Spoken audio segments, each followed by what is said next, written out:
Dan kita juga sudah laporkan hakim-hakimnya. Hakim-hakim itu namanya Bambang Sucipto SHMH, Buyung Dwi Kora SHMH, dan R. Bernadette Samosir. Itu semuanya sudah kita laporkan ke Komisi Yudisial.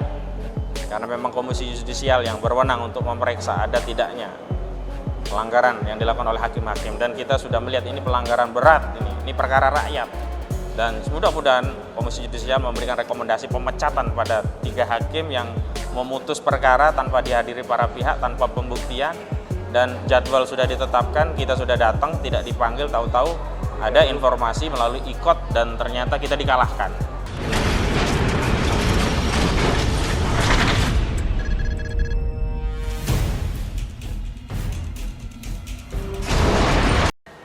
Bismillahirrahmanirrahim. Assalamualaikum warahmatullahi wabarakatuh.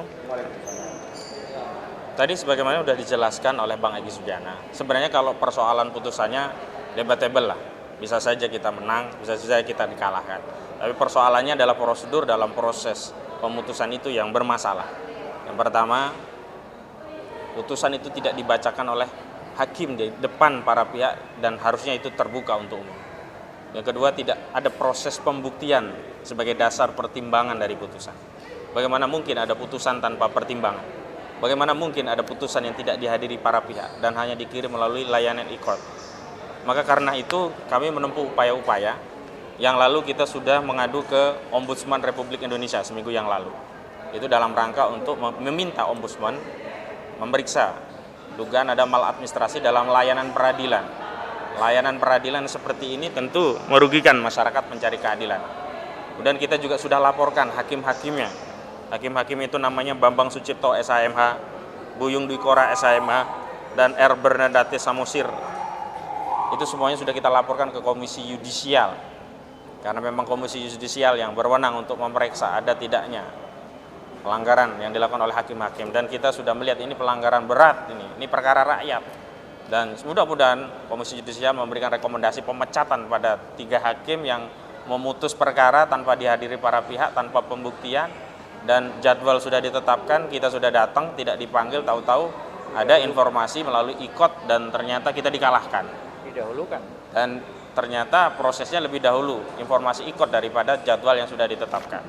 Nah, hari ini selain mendaftarkan banding dan tadi sudah mendapatkan administrasi banding, tinggal menunggu akta banding yang dikeluarkan oleh pengadilan. Kami juga menyampaikan nota protes penggugat dalam perkara 265/2021 PN JKT PST. Ini sebagaimana komitmen kami pada acara webinar diskusi lewat Zoom meeting, bahwa di antara langkah hukum yang kami tempuh diantaranya menyampaikan nota protes kepada Ketua Pengadilan, dan surat ini sudah kami sampaikan, di stempel, diterima tanggal 25 Oktober 2021 dengan nomor registrasi 14460 yang menerima EK, telepon dari pengadilan 021 424444440. Mudah-mudahan inti nota protesnya Pak? Ya, nota protes kita tentu memprotes tentang proses peradilan dan cara mengadili hakim yang tidak benar.